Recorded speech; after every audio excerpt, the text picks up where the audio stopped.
At some point, you probably believed there was a number, a salary, an income level, a specific amount of money where everything would finally calm down.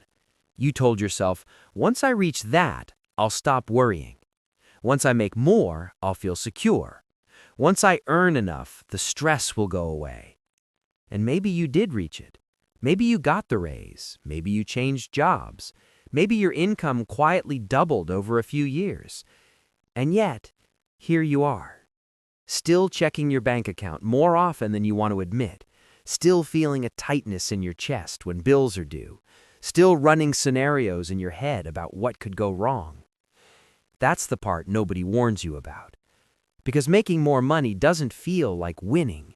It feels like standing on a higher ledge. The fall just looks bigger now. And the scary part isn't that you're struggling. The scary part is realizing that even after success, your mind never relaxed. You did what you were told. You worked harder. You became more responsible. You made smarter decisions. So why does your nervous system still act like you're one bad month away from disaster? Why does financial stress seem to grow with your income instead of shrinking? This isn't a flaw in your discipline. It isn't proof you're bad with money. It's a misunderstanding about what money actually fixes. And once you see it clearly, something important changes. Not your income, your relationship with it. Most people grow up with the same invisible belief that financial stress is a money problem. If you don't have enough, you're stressed. If you have more, you'll relax. It sounds reasonable, it sounds logical, it sounds like common sense, but it ignores something important. Stress doesn't come from numbers, it comes from uncertainty. When money is tight, uncertainty is obvious. You know exactly why you're anxious. Rent is due, the account balance is low, there's no margin for mistakes. So your brain creates a simple story. More money equals safety. That story becomes powerful motivation. It pushes you to work longer hours, to chase promotions, to delay rest, to tell yourself, I'll slow down later. And for a while, it works.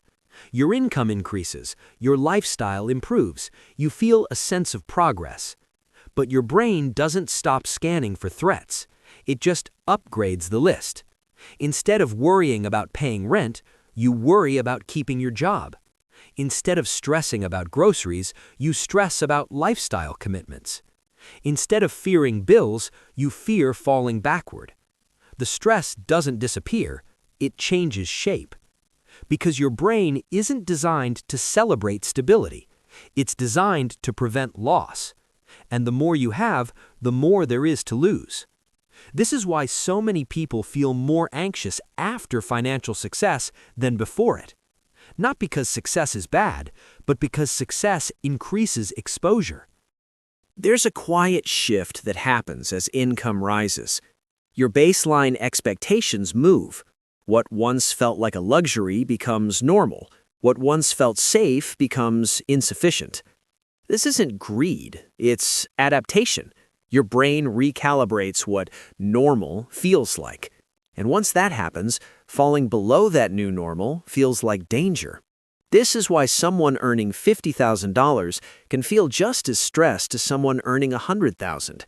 The number isn't the issue, the margin is. When your expenses grow alongside your income, your sense of safety doesn't increase, it stays fragile. Because safety isn't about how much you make, it's about how much room you have. Room to make mistakes, room to rest, room to say no.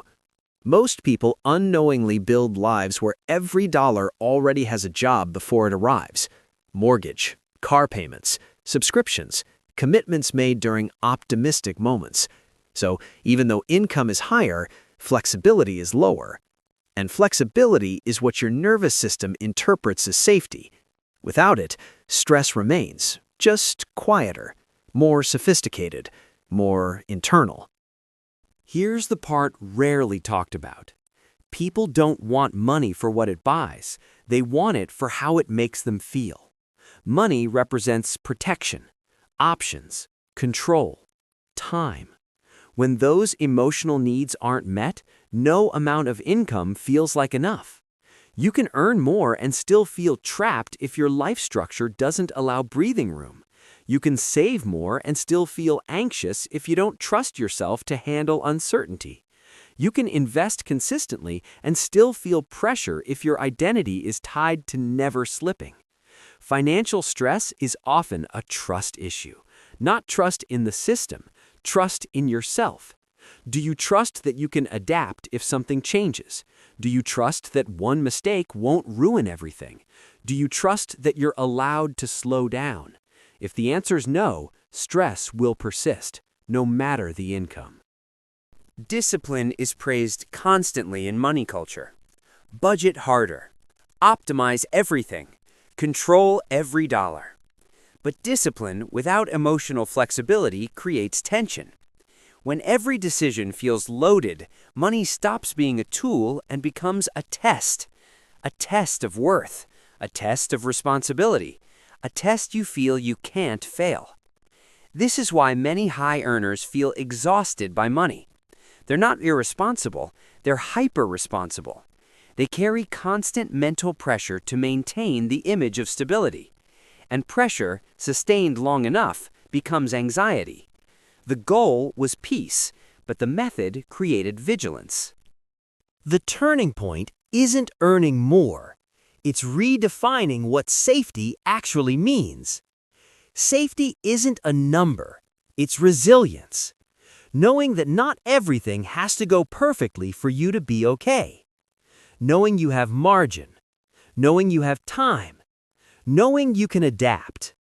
When people build lives with flexibility, stress decreases even if income stays the same. When they build lives without it, stress grows even as income rises. This is why some people with modest earnings sleep better than high-income professionals. Their lives are lighter. Not cheaper, lighter. If you've ever wondered why making more money didn't bring the calm you expected, I want you to hear this clearly. You didn't fail. You just chased the wrong solution for the right problem. The problem was never income alone. It was pressure, rigidity, fear of falling backward. Money can support peace, but it can't create it on its own. Peace comes from margin, from flexibility, from trusting that you don't need perfection to be okay. This doesn't mean ambition is wrong or that growth is pointless. It means growth without breathing room becomes heavy, and heaviness feels like stress, no matter how much you earn. If you take anything from this, let it be this thought. You don't need to win money forever to deserve rest. You don't need to earn non-stop to feel safe. You don't need to eliminate every risk to live well. Progress doesn't come from squeezing harder. It comes from building a life that can bend without breaking. And that kind of security grows quietly, one decision at a time.